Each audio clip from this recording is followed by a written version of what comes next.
Mesdames et messieurs, bienvenue au cours portant sur le chapitre 3 du cours L'entreprise qui s'intitule L'entreprise et la loi. Donc, le chapitre 3 parle de la loi qui influence chaque jour les entreprises.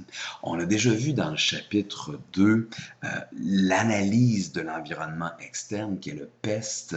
Et la première lettre du mot PEST, c'est P pour politique. Et on avait déjà mentionné en classe que dans le P de politique, il y a une dimension politicienne, mais il y a aussi une dimension légale. Alors, le chapitre 3, il porte sur la loi au Québec.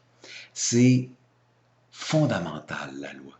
Pourquoi? Parce que nous vivons dans un système basé sur la loi, ce qu'on appelle un état de droit. Dans un état de droit, il y a des lois et les gens doivent respecter les lois sous menace de sanctions. Alors, vous savez très bien que si une loi n'est pas respectée, que ce soit une loi de vitesse en automobile, une loi de stationnement, à ce moment-là, vous allez être sanctionné. Alors, nous vivons dans un état de droit, nous sommes dirigés par la loi et à chaque jour, dans les nouvelles, à la radio, à la télé, dans les journaux, vous entendez parler de trucs qui se passent en cours, vous entendez parler de la justice. Les avocats, les juges sont vraiment au centre de notre société. Alors, dans le chapitre 3, on va analyser de façon générale qu'est-ce qui se passe au niveau des lois pour les entreprises. Première chose qu'il faut savoir à la diapositive numéro 3, c'est qu'il y a au Québec un code de loi qu'on appelle le Code civil. Il y a, de façon générale, deux codes de loi. Le Code civil qui s'adresse aux personnes et aux entreprises du Québec. Et il y a aussi le Code criminel. Le Code criminel qui est un code régi par le gouvernement fédéral qui gère évidemment les actes criminels. Sur la planète, sur la planète, il y a deux familles de codes de loi. Il y a le Code civil d'origine française et il y a le Common Law d'origine anglaise. À peu près, mais tous les pays, ou pratiquement tous les pays, ont basé leurs lois sur ces deux points d'origine, soit le Code civil d'origine française et le Common Law d'origine anglaise, de sorte que même si on change de pays, les lois finissent par se ressembler pas mal parce que leurs bases sont exactement la même. Alors, dans le Code civil, il y a deux genres de personnes. On le voit très bien là à la diapositive 3. Il y a des personnes dites physiques et il y a des personnes dites morales. Alors, vous et moi sommes des personnes physiques, c'est-à-dire que nous sommes de vraies personnes, nous sommes des humains. Les personnes morales sont les entreprises. Alors, les entreprises dans notre société sont tellement importantes que, selon la loi, ils sont des personnes, comme nous. Ils ont les mêmes droits que nous, pratiquement. Mais, évidemment, les entreprises ne peuvent pas être des personnes physiques. Alors, on a créé une catégorie de personnes spécialement pour les entreprises qu'on appelle des personnes morales. Ce qui fait en sorte que les personnes morales, comme les personnes physiques, ont des droits, ont des responsabilités. Par exemple, il y a seulement une personne, physique ou morale, qui peut être poursuivie ou qui peut poursuivre quelqu'un d'autre. Il y a seulement les personnes physiques ou morales qui doivent payer de l'impôt et des taxes. Donc, personne physique, personne morale, deux types de personnes à partir de laquelle s'applique le Code civil. Ces personnes-là, dans le Code, ont le droit à la propriété. C'est-à-dire que autant une personne physique qu'une personne morale, donc autant vous et moi qu'une entreprise, avons le droit de posséder des objets, avons le droit d'être propriétaire d'objets. C'est-à-dire que vous et moi, on peut être propriétaire d'une maison. Une entreprise peut être propriétaire d'un immeuble. Vous et moi, on peut être propriétaire d'une automobile. Une entreprise peut être propriétaire d'une automobile, d'une flotte d'automobiles, de camions, de tracteurs, etc. Donc, le Code civil donne ce droit aux personnes. Deuxième droit, les personnes physiques ou morales, ont le droit à la liberté de choix. C'est-à-dire que on ne peut pas contraindre un choix à une personne. Par exemple, au Québec, vos parents ne pourraient pas vous obliger à marier quelqu'un. Ça serait contre le Code civil. C'est-à-dire que vous avez la liberté de choix. Une entreprise ne peut pas être contrainte de signer un contrat. Si vous contraignez quelqu'un ou une entreprise à signer un contrat, le contrat devient illégal. Parce que la personne qui a signé le contrat sous menace ou sous la force n'avait pas le choix de le faire. Donc, elle n'avait pas cette liberté de choix qui lui est accordée par le Code civil. Et finalement, un troisième droit que les personnes ont, c'est le droit au profit. C'est-à-dire qu'une entreprise a le droit d'acheter des biens, de vendre des biens, et la différence entre le prix de vente et le coût d'achat étant le profit, lui appartient. Ça appartient à l'entreprise ou bien à ses actionnaires. Ces éléments-là ont l'air banals pour des gens qui ont toujours vécu ici. Mais si vous connaissez un peu d'autres pays, vous comprenez très bien que le droit à la propriété, la liberté de choix et le droit au profit, c'est pas évident dans tous les pays qui nous entourent, notamment le droit à la liberté de choix et même le droit à la propriété.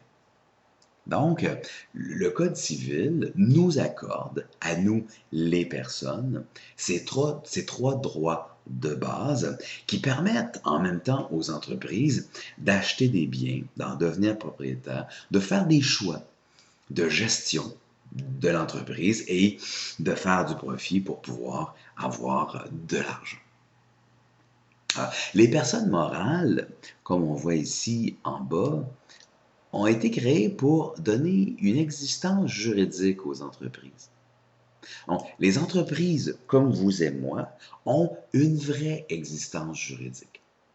Et comme ils ont une existence juridique, il va falloir décider, lorsqu'on crée une entreprise, c'est la première décision qu'on doit prendre, quelle est la forme juridique que l'entreprise va prendre. L'entreprise va être une personne morale, mais elle peut avoir plusieurs formes juridiques. C'est-à-dire qu'on doit faire un choix. Sous quelle loi? On doit faire un choix sous quelle forme l'entreprise va avoir. Puis ça fait l'objet des prochaines diapositives qui sont très, très, très importantes pour bien comprendre les entreprises. Alors, la première forme juridique d'une entreprise, c'est ce qu'on appelle l'entreprise individuelle. L'entreprise individuelle n'est pas une personne morale. L'entreprise individuelle, l'entreprise se confond avec le propriétaire. C'est-à-dire, on le voit ici dans la première phrase, l'entreprise a un propriétaire unique, un seul propriétaire. Non seulement l'entreprise a un propriétaire unique, mais l'entreprise et le propriétaire se confondent. C'est-à-dire que l'entreprise est le propriétaire et le propriétaire est l'entreprise. C'est la même affaire. L'entreprise n'est pas indépendante de son propriétaire. L'entreprise et le propriétaire, c'est la même chose. Ça veut dire que les revenus de l'entreprise sont les revenus du propriétaire. Les dépenses de l'entreprise sont les dépenses du propriétaire. Les profits de l'entreprise sont les profits du propriétaire. L'impôt de l'entreprise est l'impôt du propriétaire. Donc, ce n'est pas anodin. Les responsabilités de l'entreprise sont les responsabilités du propriétaire. Donc, l'entreprise n'a pas une existence propre à l'extérieur de son propriétaire. C'est la même affaire. On comprend donc que l'entreprise individuelle amène un risque à son propriétaire. Parce que si l'entreprise individuelle fait faillite, c'est le propriétaire qui fait faillite. Tout y passe. La maison du propriétaire, le chalet du propriétaire, le bateau du propriétaire, la ou les voitures du propriétaire, tout y passe. Ça veut donc dire que l'entreprise individuelle n'est pas appropriée pour toutes les sortes d'entreprises. Mais c'est une sorte d'entreprise extrêmement populaire. On le voit dans la diapositive numéro 4. 50% des entreprises au Québec sont des entreprises individuelles. Pourquoi? Parce que ça coûte vraiment pas cher démarrer une entreprise individuelle. Et c'est extrêmement simple. Alors regardons, cherchons une entreprise individuelle. Alors, mettons, les entreprises individuelles, leur nom finit habituellement par enregistrer. Donc, XYZ, enregistré. Donc, cherchons enregistrer. Est-ce qu'on a, tiens, dépanneur Wesley enregistré? Ça, c'est un bel exemple. Est-ce qu'il y a un site web, ce dépanneur Wesley? On ne dirait pas. Est-ce qu'on a, on va aller chercher plus loin dans Google. On cherche le nom d'une entreprise enregistrée quelconque. Ça semble un petit peu difficile. Un petit peu difficile. Cherchons plutôt entreprise enregistrée.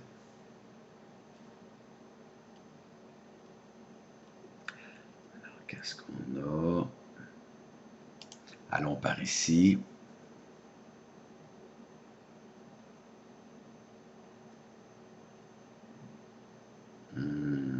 On n'a pas l'air d'avoir un exemple. Il y avait l'exemple du dépanneur tantôt, qui est un super exemple, parce que c'est exactement ça, là. Un dépanneur est souvent une entreprise qui est enregistrée. Non, je trouve pas d'exemple d'entreprise enregistrée. Je vais faire une autre recherche. Si ça finit pas par le mot enregistré, ça va au moins finir par le mot ENR. Point. Alors, cherchons dans Google.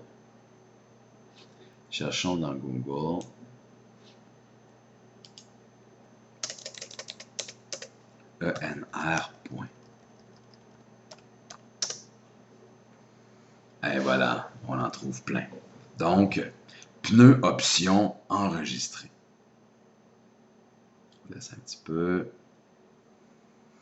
Ou Fortier Maurice, c'est encore mieux ça. Fortier Maurice enregistré, atelier d'usinage. Alors, Fortier Maurice enregistré, est-ce qu'il y a un site web? Est-ce qu'il y a un site web, résultat web? Il est dans les pages jaunes. Il est dans Campage, il est dans Réseau 191. Donc, allons chercher dans les pages jaunes Fortier Maurice enregistré. Super exemple. Alors, Fortier Maurice enregistré, 671 boulevard des Laurentides à Laval. On a lu tantôt sur le web que c'était un atelier d'usinage. Alors, le mot ENR après le nom de l'entreprise signifie que c'est une entreprise enregistrée, ce qui veut dire une entreprise individuelle. Donc, l'entreprise individuelle ainsi que son propriétaire, c'est la même chose. Et ici, on sait par le nom de l'entreprise qui est le propriétaire. C'est Maurice. Maurice Fortier. Maurice Fortier, c'est le propriétaire de l'entreprise et il a donné son nom à l'entreprise. Souvent, l'entreprise enregistrée va porter le nom de son propriétaire. Regardons d'autres noms d'entreprises. Qu'est-ce qu'on avait ici? Ici, Fortier Maurice. Attendez, on va l'avoir. OK. Donc, Maurice Fortier. Ici, il y avait, voyons. Revenons dans Google. ENR. Oups. ENR. Pour enregistrer. Alors, on voit Atelier Jean Gouglia et Fils. C'est le nom du propriétaire. Fortier Maurice enregistré. c'est le nom du propriétaire. Qu'est-ce qu'on voit d'autre? Si on clique ici là, sur notre carte, on va voir la liste.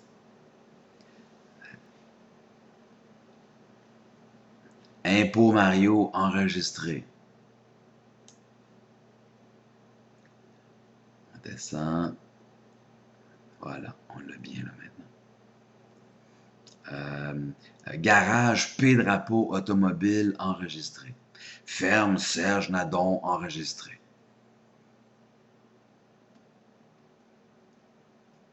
Donc, plusieurs entreprises enregistrées. Dépanneur Norbert enregistré. Morgan enregistré. Donc, il y a plusieurs entreprises enregistrées qui portent le nom de leur propriétaire. Et c'est pas un hasard, là. C'est pas un hasard. Pourquoi? Parce que si l'entreprise enregistrée porte le nom de son propriétaire, c'est beaucoup plus simple à faire passer au gouvernement. Vous pouvez, dès maintenant, aller au palais de justice de Laval, qui est juste à côté du collège, remplir un formulaire, payer une petite somme d'environ 75 $, donner votre nom à l'entreprise, et voilà, vous sortez du palais de justice avec une entreprise enregistrée qui est fonctionnelle. C'est aussi simple que ça.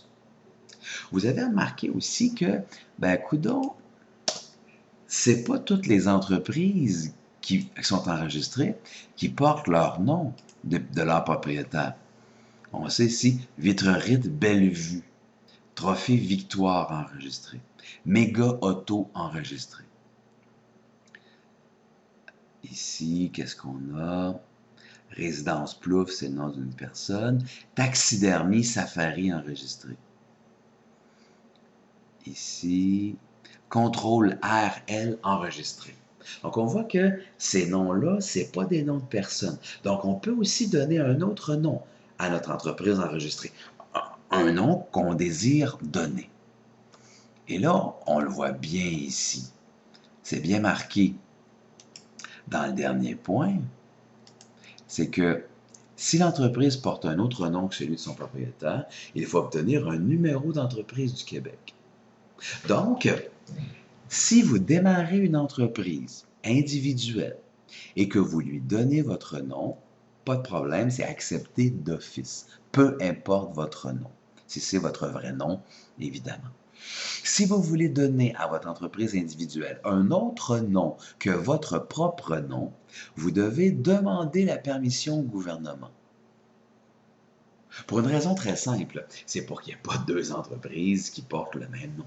Et par exemple, vous ne pourriez pas aller au palais de justice, remplir le formulaire et nommer votre entreprise Québécois. Québécois, ce n'est pas votre nom. Et en plus, Québécois est le nom d'une entreprise qui existe déjà. Donc, supposons que vous ne connaissez pas Québécois et vous mettez Québécois comme nom sur le formulaire, le gouvernement va vérifier que le nom que vous avez choisi, Québécois, n'est pas utilisé par une autre entreprise. Il va découvrir que, oui, Québécois est un nom utilisé par une autre entreprise. Il va donc vous refuser le droit d'utiliser le nom Québécois. Le registraire des entreprises ou le registre des entreprises, c'est un truc fondamental au Québec. Toutes les entreprises sont enregistrées là. Enregistraire des entreprises. Ça fonctionne-tu? Va-t-il l'avoir? On va venir à Google. Voilà. Alors, je tape ici. Faites-le en même temps que moi. Ici. Registraire. Ça fonctionne-tu?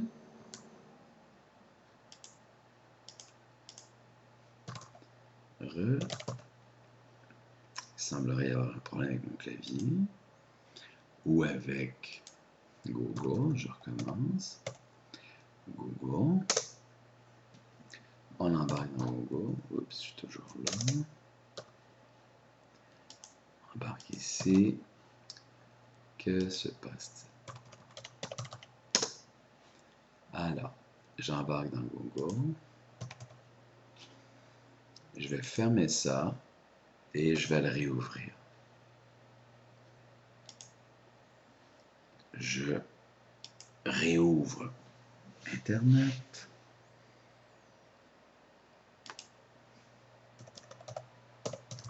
Je vais dans Google,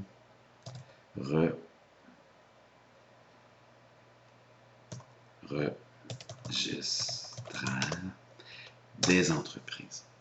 Alors, dans Registraire des entreprises, je m'en vais dans Registraire des entreprises, je m'en vais dans Rechercher une entreprise. Alors, je vais aller sur le site, juste pour vous le montrer. Alors, le Registraire des entreprises a un site web qui fait la liste de toutes les entreprises. Alors, je fais Rechercher une entreprise au registre. Je clique là-dessus.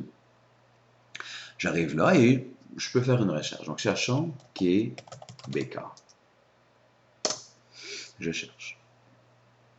Alors, Québécois, il y a une série d'entreprises qui s'appelle Québécois. C'est toutes des entreprises différentes. Québécois Fund, Québécois Inc., Québécois Fund, Québécois, Fonds Québécois, Québécois Vente Média, etc. Donc, cherchons Québécois Inc. Je vous invite à regarder l'adresse. 612 rue Saint-Jacques à Montréal. Je clique sur Québécois Inc. En cliquant sur Québécois Inc., je me trouve à avoir une série d'informations sur cette fameuse entreprise que tout le monde connaît. Alors, le numéro de l'entreprise est ici, son nom, son adresse, 612 rue Saint-Jacques. Il y a un secrétariat, toujours au 612 rue Saint-Jacques. Elle a été immatriculée en 1994. Sa date de constitution, donc la première fois que ça a été immatriculé, on le voit ici, 1965, en vertu de la loi sur le Québec. Ça a été mis à jour en juillet 2015. Ces informations-là doivent être mises à jour à chaque année par les propriétaires de l'entreprise. C'est la loi du Québec qui s'applique. C'est une société de portefeuille, un holding, on le voit ici. Okay. Nombre de salariés, il ne semble pas en avoir. Qui est propriétaire? Tiens, le propriétaire, c'est les Placements Pelado Inc. Les administrateurs, Pierre Lorrain, au 45 rue des Fauvettes à Montréal. Brian Mulroney, un ancien premier ministre, au 47 Fordham Crescent, Westmount. Jean Lacouture, on voit son adresse. Sylvie Lalande, on voit son adresse. Geneviève Marcon, on voit son adresse. Et ce sont les adresses personnelles des gens, là où ils habitent. Normand Provost, Robert Paré, Éric Pellado. Éric Pellado étant le frère de Pierre-Carl Pellado. Le président, Pierre Dion, le secrétaire Marc Tremblay, on voit leur adresse personnelle. Ce sont des informations qui sont publiques. Alors, allons voir juste pour s'amuser, Brian Mulroney, ancien premier ministre du Québec, au 47 Fordham Crescent, Westmount, H3Y, 2Y5. On copie ça, on retourne dans Google,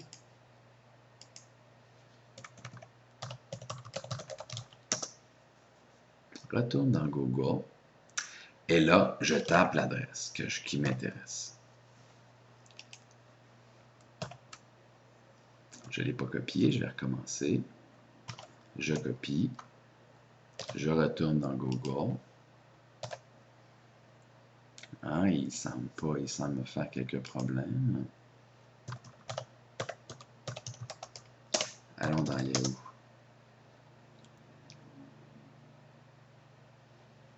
Je vais dans Yahoo. Il me fait sûrement des problèmes parce que je suis en train d'enregistrer là en direct. Alors, je vais marquer l'adresse. 45 Fordham Crescent.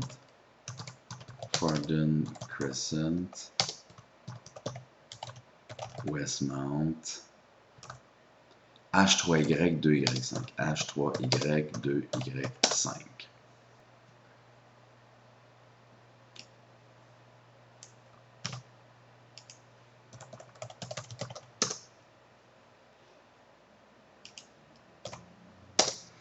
Parfait. Street View.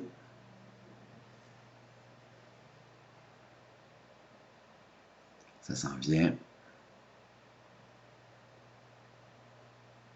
on va voir la maison sur Google Street View de Brian Mulroney. Voici la maison de Brian Mulroney, ancien premier ministre du Canada. L'information que vous retrouvez dans le registraire des entreprises, l'information qu'on voit ici dans le registraire des entreprises, c'est une information publique. C'est-à-dire qu'on ne peut pas se cacher au Québec ou au Canada derrière une entreprise. L'information est publique sur Internet, dans un site qu'on appelle le registraire des entreprises. Vous êtes propriétaire d'une entreprise, votre nom est là. Retournons au registraire des entreprises. Refaisons une recherche. Vous connaissez l'entreprise qui est juste sur Henri Bourassa, pas loin du collège, qui s'appelle Coq-La-La. Coq-La-La. Alors, Coq-La-La, au 1530 Henri Bourassa Ouest, exactement à côté du collège, date de l'état du changement, radié d'office, donc celle-là, elle n'existe plus. Mais il y a une autre entreprise qui s'appelle Coq-La-La, qui a été immatriculée depuis 2008, toujours au 1530 Henri Bourassa. On clique là-dessus. Alors, le nom de l'entreprise, le numéro de l'entreprise, son nom, c'est Restaurant Coco Roco Inc. Donc, Coq-La-La, si on va plus bas, c'est un nom que l'entreprise utilise, mais ce n'est pas son vrai nom. On cherche ici, là, établissement, nom d'établissement, restauration, Coq-La-La, ou restaurant Coq-La-La. Alors, qui est le propriétaire? Alors, les propriétaires ici, ils ont deux actionnaires, Ben Abdel-Salem Sami et Ben Abdel-Salem Chahim. Ils habitent à la même place, K25 1105 rue Jules Poitras. Alors, allons voir ça. Nos amis propriétaires de Coq-La-La, ils habitent où exactement? Alors, 1105 boulevard Jules Poitras. Alors, je reviens dans Google. Je colle. 11.0, là, ça marche très bien. 1105 avenue Jules Poitras. Je fais Street View. Et voilà où nos deux amis propriétaires de Coq-La-La habitent. Ils habitent dans cet immeuble sur la rue Jules Poitras. L'information dans le registre des entreprises est publique. Et je pourrais aller dans cet immeuble, à l'appartement K25, aller cogner à leur porte et dire « Bonjour, Chahim.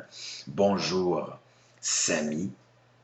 Je sais que vous êtes propriétaire de Coq-La-La. Je viens vous poser quelques questions. » C'est public. Donc, si on résume ce qu'on a dit, l'entreprise individuelle peut porter le nom de son propriétaire ou non. L'entreprise individuelle peut porter un autre nom, le nom qu'on désire, mais ce nom ne doit pas être utilisé par une autre entreprise. Ou, s'il est utilisé par une autre entreprise, cette entreprise ne doit pas être dans le même domaine que nous. Par exemple, Coq-La-La existe dans le registraire des entreprises. Vous ne pourriez pas démarrer une entreprise de vente de poulet rôti et l'appeler Coq-La-La. Ça ne marchera pas, ça serait interdit, comme le nom existe déjà. Et le gouvernement, il ne veut pas que deux entreprises dans le même domaine portent le même nom pour des raisons évidentes, pour empêcher des mélanges entre deux entreprises. Alors, à la page 5, on explique le registraire des entreprises que je viens de vous démontrer. C'est un truc vraiment fondamental. Alors, si on résume l'entreprise individuelle, avantage d'entreprise individuelle, c'est très simple à créer. On remplit le formulaire, on paie un petit montant d'argent, l'entreprise est créée. Le propriétaire a toute l'attitude pour gérer son entreprise, évidemment, et il est tout seul. C'est facile. Le régime fiscal, je ne trouve pas que c'est un avantage, même si c'est marqué dans la colonne des avantages. Puis, en même temps, il parle du taux d'imposition comme un désavantage. Alors, je ne vois pas pourquoi le régime fiscal serait un avantage. Et un autre avantage, c'est que le propriétaire ne partage pas les profits, il est tout seul. Ah, soit dit en passant, Coq-La-La Comme ils ont deux propriétaires, ce n'est pas une entreprise individuelle. L'entreprise individuelle a un seul propriétaire. Les désavantages, on dit que c'est une forme d'entreprise précaire qui ne survit pas au décès de son propriétaire. Alors, comme j'ai dit tantôt, l'entreprise individuelle, c'est le propriétaire. Si le propriétaire meurt, l'entreprise individuelle meurt. Point. Une entreprise individuelle ne peut pas être léguée. On peut léguer les biens de l'entreprise. L'entreprise individuelle possède une voiture. On peut léguer la voiture à ses héritiers. L'entreprise individuelle possède des immeubles. On peut léguer les immeubles à ses héritiers, pas de problème. Mais l'entreprise comme telle ne peut pas, quant à elle, être léguée aux héritiers. Le propriétaire de l'entreprise individuelle meurt, alors l'entreprise meurt. Si on regarde des exemples d'entreprises qu'on a vues tantôt, revenons à Google. Revenons à Google, recherchons enregistrer comme on faisait. Regardons le premier ici. Atelier,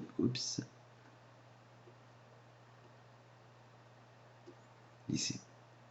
Atelier Jean Gouglia et Fils. Ou bien Pâtisserie Samadi et Fils enregistré. Alors pourquoi des entreprises individuelles enregistrées comme Atelier Jean Gouglia et Pâtisserie Samadi rajoutent et Fils à un moment donné? Est-ce que lorsque l'entreprise a été créée, est-ce qu'il y avait le et Fils dedans? Bien sûr que non. Les fils n'étaient pas là, probablement que le fils ou la fille n'existait même pas. Donc, Jean Gouglia ou Monsieur, Madame Samadi ont créé leur entreprise. Et à un moment donné, ils se sont dit, ouais, quand on va mourir, l'entreprise va mourir, il va falloir que nos enfants, s'ils veulent poursuivre l'entreprise, qu'ils créent leur propre entreprise. Alors, à un moment donné, ils ont changé l'entreprise de Atelier Jean Gouglia à Atelier Jean Gouglia et Fils. Et là, ce n'est plus une entreprise individuelle parce qu'il y a d'autres mondes que Jean dans l'entreprise. Même chose pour Pâtisserie Samadi. Ils ont commencé par créer Pâtisserie Samadi et Monsieur ou Madame Samadi, à un moment donné, ont créé une autre entreprise qui a remplacé la première qui s'appelait Entreprise Pâtisserie Samadi pour Pâtisserie Samadi et Fils. On s'entend que entre Pâtisserie Samadi et Pâtisserie Samadi et Fils, ça fait pas de grosse différence. Les clients, ils se mélangeront pas, là. Ça va toujours rester la Pâtisserie Samadi. Mais d'un point de vue légal, Pâtisserie Samadi et Pâtisserie Samadi et Fils, ce n'est pas la même chose. Pâtisserie Samadi et Fils n'est pas une entreprise individuelle. Pourquoi? Parce qu'il y a, juste par le nom, déjà plusieurs personnes qui sont propriétaires de cette entreprise. Donc, ce n'est plus une entreprise individuelle. Par contre, comme on voit ici, Maurice Fortier, ben, c'est fort possible et même tout à fait probable qu'avec le nom qu'elle a, cette entreprise, que ce soit une entreprise individuelle. Donc, un gros défaut de l'entreprise individuelle, c'est lorsque le propriétaire meurt, l'entreprise va mourir aussi, clairement. Alors, comme le propriétaire est seul, évidemment, les ressources financières sont plus petites, le taux d'imposition de l'entreprise, c'est le taux d'imposition du propriétaire. Au Canada, le taux marginal d'imposition des gens peut aller jusqu'à 50%, ce qui est donc un taux d'imposition très élevé. Par contre, pour les entreprises, le taux d'imposition, c'est quelque chose comme maximum 20 ou 25%. Ce qui veut dire que l'entreprise individuelle, étant donné que l'impôt de l'entreprise, c'est l'impôt des individus, l'entreprise individuelle peut payer jusqu'à 50% d'impôt, ce qui n'est pas le cas dans d'autres types d'entreprises. Et le dernier désavantage, et c'est le désavantage le plus important selon moi, c'est que dans l'entreprise individuelle, le propriétaire prend tous les risques. Les risques de l'entreprise individuelle sont les risques du propriétaire. Parce que l'entreprise individuelle, c'est le propriétaire. Donc, si une entreprise individuelle est à risque, ben, ce n'est pas une bonne idée d'avoir une entreprise individuelle, clairement. Qu'est-ce qu'on voit comme entreprise individuelle? Ben, des coiffeurs, des graphistes, des personnes spécialisées en informatique, des entreprises où il n'y a pas de risque. S'il y a un risque de faire faillite ou s'il y a un risque physique dans l'entreprise, d'explosion ou de contamination ou des trucs bizarres comme ça, ben là, on ne va pas avoir une entreprise individuelle. Parce que si l'entreprise se fait poursuivre, c'est le propriétaire qui se fait poursuivre. Si l'entreprise fait faillite, c'est le propriétaire qui fait faillite. C'est donc pas une très bonne idée. Souvent, l'entreprise individuelle va être créée pour le démarrage d'une entreprise, au départ. On commence une entreprise, alors l'entreprise est individuelle. L'entreprise n'est pas grosse, on n'a pas beaucoup de risques, mais aussitôt que l'entreprise grossit, on va changer la forme juridique de l'entreprise. On va la transformer. On va la transformer pour réduire le risque sur la tête du propriétaire et aussi réduire l'impôt de l'entreprise. Il n'y a pas un truc à négliger. Un autre type d'entreprise individuelle, c'est le travailleur autonome. L'entreprise individuelle est une entreprise officielle, formelle, qui est enregistrée au registre des entreprises. Le travailleur autonome est un type d'entreprise individuelle, mais qui n'est pas, quant à lui, enregistré au registre des entreprises. Le travailleur autonome n'existe pas au registre des entreprises. Il y a quand même une entreprise qu'on appelle travailleur autonome. C'est quasiment pareil, là. Okay? Tous les avantages qu'on vient de nommer sur l'entreprise individuelle, ce sont les avantages pour le travailleur autonome.